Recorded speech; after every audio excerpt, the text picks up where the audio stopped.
The ties between Russia and North Korea have reached a new level. That's the word from Russian President Vladimir Putin, who wrapped up his visit with North Korean leader Kim Jong Un.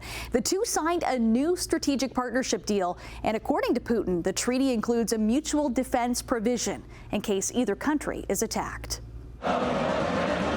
By the end of the celebrations in Pyongyang, after an indelible image of two authoritarian leaders riding in an open limo, Russian President Vladimir Putin and North Korean leader Kim Jong Un brought ties between their two countries even closer, announcing a comprehensive strategic partnership agreement that includes assisting one another in the event of aggression. The comprehensive partnership agreement signed today provides, among other things, for the provision of mutual assistance in the event of aggression against one of the parties to this agreement. Kim hailed what he called a new alliance. The Great Democratic People's Republic of Korea-Russia alliance, which will become a watershed moment in the development of this bilateral relations, finally raised its anchor in history and announced its solemn departure here today.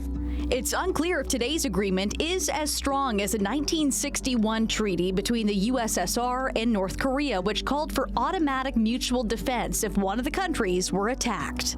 In that one, it acted more like, Russia would come to North Korea's military assistance, would intervene if attacked. That was replaced by a friendship agreement in 2000. So it's unclear how far back toward the Cold War era agreement this new one goes. Notable during the pageantry in Pyongyang, no tanks and no weapons parading past Kim Il-sung Square. Analysts say it's a fine balancing act for North Korean leader Kim Jong Un not to draw too much attention to a linchpin of his strengthening bond with Russia. But according to the U.S. and South Korea, it's an illegal exchange of weaponry and weapons technology between Moscow and Pyongyang. The fact that they're not showing off missiles is probably because, although we have very credible intelligence now indicating that North Korean missiles are being used on the battlefield in Ukraine, they don't want to necessarily draw too much attention to missiles in the relationship with Russia.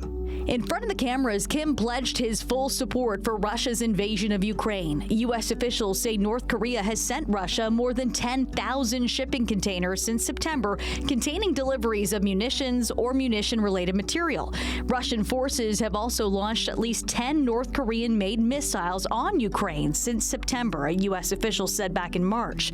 Both countries deny such weapons trades are happening. And we know that North Korea has provided 250,000 plus metric tons of ammunition to Russia, everything from artillery shells to ballistic missiles. And so I think on one hand, it reflects Moscow's continuing need to sustain the fight in Ukraine. Putin's first trip to North Korea in 24 years comes after the G7 summit wrapped in Europe and after a peace summit concluded in Switzerland, Putin drawing a clear line in the sand with the West. You can see that this bloc is forming up, the bloc led by China.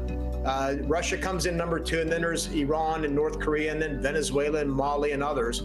But you can see this bloc, this axis forming up on the other side, the autocracies of the world, as I call them.